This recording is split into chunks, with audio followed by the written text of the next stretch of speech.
నిమిషం మీరు మాట్లాడండి సార్. మీరు ఆ రోజు మాట్లాడగా సార్ ఎక్కడ పోతారు? మాట్లాడండి సార్. నిరుద్యోగుల విషయం మాట్లాడండి సార్. నిరుద్యోగుల విషయం మాట్లాడండి సార్. ఉండండి సార్. 2 నిమిషాలు మాట్లాడి వెళ్ళిపోయింది సార్. 2 నిమిషాలు మాట్లాడి వెళ్ళిపోయింది సార్.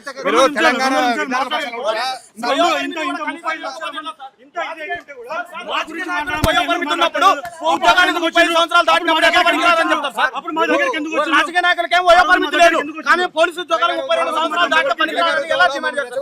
ఈ ఒక్క ప్రశ్న చెప్పండి. ఈ ఒక్క ప్రశ్న చెప్పండి. రాజకీయాలు కాదు సార్. రాజకీయ నాయకులకి కాదు సార్.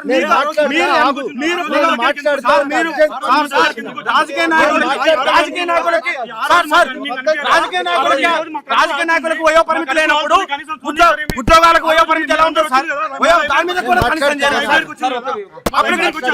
అప్లికేషన్ ఫీజు 1200, 1500 ఒక గ్రామీణ విద్యార్థి 3000 రూపాయలు పెట్టి ఎలా చేస్తారు? ఇప్పుడు మాట్లాడా లేట్ అవుతుంది. నేను ఇంపార్ట్ సార్ ఒక డ్రెస్ మీట్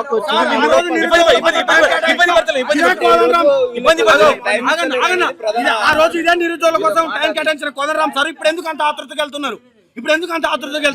చూడు ఒక బాబు ఒక నిమిషం ఆగు సార్. మీకోసం నేను పనిచేసాను సార్. 2019లో మీకోసం నేను పనిచేసిన వ్యక్తిని సార్. ఒక నిమిషం ఆగు.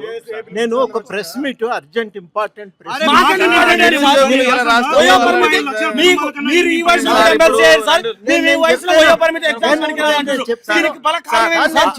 ఆ రోజు కాంగ్రెస్ పార్టీ నమ్మలేదు సార్. మిమ్మల్ని నమ్మినాం సార్ మేము. ఆ రోజు కాంగ్రెస్ పార్టీ నమ్మలేదు.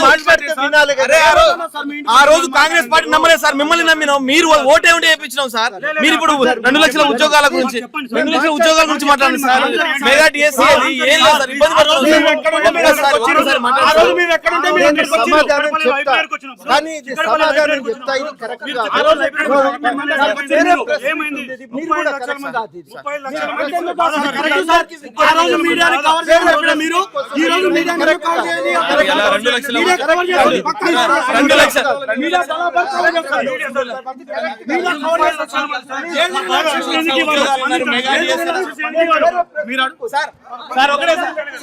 పద్ధతి కాదు.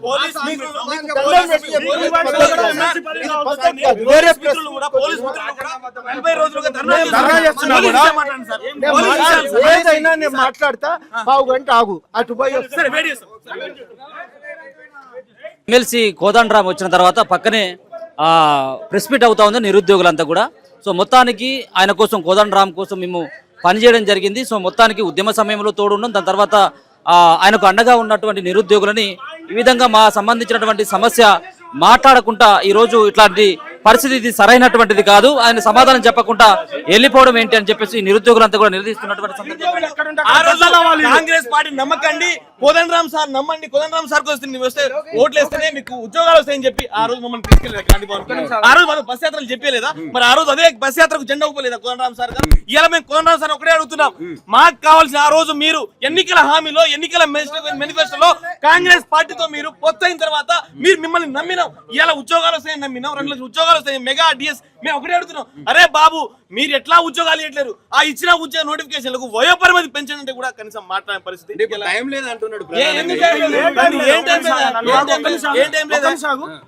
ఈయన ఎమ్మెల్సీ కోదండరాం సార్కి ఎన్ని సంవత్సరాలు ఉంటాయి? 70 సంవత్సరాలు ఉంటాయా? 70 సంవత్సరాల వయసులో ఈయనకు పదవి కావాలి. ఈయన పదవి కోసం సుప్రీంకోర్టు దాకా వెళ్ళి వీళ్ళు తెచ్చుకుంటారు. ఆ రోజు ఇదే కోదండరాం సార్ చెప్పినందుకు మేము ఓట్లు వేసినాం, నిరుద్యోగాలు తిట్టినాం అని 32 సంవత్సరాలు దాటినోడికేమో ఉద్యోగాన్ని పనికి రావడాన్ని మాట్లాడంట. ఈయనకి 60-70 సంవత్సరాలు దాటి నడవలేని పరిస్థితిలో ఈయనకేం పదవులు కావాలా? మేము నిరుద్యోగులను ఓట్లేసినందుకు ఆ రోజు ఇదే కోదండరాం సార్ మా ఇంటికి వచ్చి ఎమ్మెల్సీ ఎలక్షన్ లో మమ్మల్ని మద్దతు కోరిండు. అదే బస్ యాత్ర చెప్పడానికి రవి అన్నని మమ్మల్ని అందరినీ కూడా కోరి ఆ రోజు జెండా ఊపి నిరుద్యోగులు ఎక్కడుంటే మీ మైకుల్ని కవర్ చేయొద్దంటుండు. ఆ రోజు ఎట్లా కవర్ చేసిండు? ఇదే సమాజ్ కూడా ప్రెస్ క్లబ్ ఎందుకు కవర్ చేసిండు? ఏ సమయం కాదు. ఆ రోజు సమయం ఎట్లా వచ్చింది? ఈ రోజు సమయం ఎట్లా వచ్చింది? ఏ అర్ధగంట ఆ రోజు ఎట్లా అయిండు? వీళ్ళ కోసం పదవుల కోసం డబ్బుల కోసం పోయిండు. అప్లికేషన్ ఫీజులు అన్న ఒక్క నిమిషం అన్న. అప్లికేషన్ ఫీజులేమో అన్న మీడియా కవర్ కాదు. అప్లికేషన్ ఫీజులేమో ఆ రోజు ఎక్కువ తక్కువ నేను మాట్లాడి ఇదే కోదండరాం సారు 3000 రూపాయలు అప్లికేషన్ ఫీజు పెడతాం మాట్లాడరా. ఎక్కడ ధర్మం అన్న? వీళ్ళ పదవుల కోసమేమో మమ్మల్ని వాడుకున్నారు. ఈ రోజు మమ్మల్తో మాట్లాడాలంటే 5 నిమిషాలు టైం లేదంటున్నారు. ఇంత దౌర్భాగ్యం అన్న. 10 సార్లు కలిసినాం. ఇంటికి పోతే పోలీసులతో అరెస్ట్ చేయించిండు. ఇచ్చింది ఇంటికి కదా, పోతే పోలీసులు అన్న, అరెస్ట్ చేసిండు. పావుగంట టైం ఇచ్చింది కదా, పావు గంట కాదు ఇలా నైట్ వరకు కూడా ఈయనే కూర్చుంటాం. ఆయన ఏం చెప్తాడు, ఎందుకంటే మేము వచ్చిండు, అది తిప్పరన్న. మీరు ఒక్కసారి- మీరు మీడియా మిత్రులు కూడా మమ్మల్ని ఎక్కడ పడితే అక్కడ మీరు అంటారు కదా, ఆ పార్టీకి వెళ్తే మీరు మీ ముందరనే ఉన్నారుగా, మాట్లాడండి ఒకసారి. మీరు మాట్లాడండి, మమ్మల్ని పేదాల్సిన ఇంటికి వచ్చి అడగలేదా? అన్న, అన్న, మా ఆ రోజు ఇంటికి మమ్మల్ని రాలేదా? అడగలేదా? ఆ పిల్లగాడు సాక్షాత్తు నీ ఫోన్ చూపిస్తా. మాత్రం బస్సు చెప్పలేదా? ఆ రోజు బస్సు జెండాలు ఊపిరు కదా, మరి ఎందుకు ఇవాళ మాట్లాడతలేరు? మీరు అడిగి ఇవాళ మీకు ఎమ్మెల్సీ పదవి కావాలి, మీకు ఎంఏ పదవులు కావాలి, కానీ మీరు వచ్చే ఉద్యోగాలు కావాలంటే మాత్రం మా గురించి మాట్లాడు. ఎప్పుడు టైం ఉంటుంది? 2 సంవత్సరాలు అయిపోయింది, 3వ సంవత్సరం ఇది. 3వ సంవత్సరం కాకపోతే 4వ సంవత్సరం వస్తుంది. ఇక మీ ఉద్యోగాలు అయిపోయా, మీ పదవులు ఎమ్మెల్సీ కూడా అయిపోయాయి. మరి ఎప్పుడు మాట్లాడతారు మీరందరూ? ఇప్పుడు ఒకటే చెప్తున్నాం, కోదండరామ్ సార్ ఇక్కడ కదిలేంత వరకు మీ ఇక్కడే ఉంటావు. ఆయన మాకు వివరణ ఇవ్వకపోతే మాత్రం ఈయన నిరాదీక్ష కూర్చుంటాం. ఏం చేస్తారో చూద్దాం. సార్ 35 లక్షల మంది మమ్మల్ని కుక్కలాగా వాడుకున్నారు. ఈ నా కొడుకులంతా కుక్కలాగా వాడుకున్నారు. ఈ రోజు మాట్లాడట్లేదు. నేను ఇదే ఆకాశం నా మీద 4 కేసులు కావడానికి వీలే కారణం. ఆ రోజు సెక్రటరీ ముట్టడానికి వీలు కాదని నువ్వు కొలిపింది. నా మీద ఇప్పుడే కేసు నడుస్తుంది. నేను ఎవరు నాకు రెస్పాన్సిబిలిటీ? సమాధానం ఇవ్వకపోతే ఆ రోజు పోలీస్ అభ్యర్థులు ఓటేయమన్నందుకు ఈ రోజు నాకు ఏజ్ ఉన్నా కూడా చదువుకోకుండా తిరగాల్సి వస్తుంది. ఆయన పౌర హక్కుల కోసం వచ్చినట్టున్నాడు. 35 లక్షల మంది పౌర హక్కులు కదా, మేము పౌరులమని కనబడట్లేదా? ఈ రోజు ప్రధానంగా ఇప్పుడు మేము అడుగుతుంటే అడుగడుగున మేము పౌర హక్కుల కోసం వచ్చినట్టు, వాళ్ళ ఎమ్మెల్సీ పదవుల కోసం సుప్రీంకోర్టుకి వెళ్తారు. అదే దీనికోసం ఇది చేస్తారు. మా మీద పోరాటానికి సుప్రీంకోర్టుకి వెళ్తారు.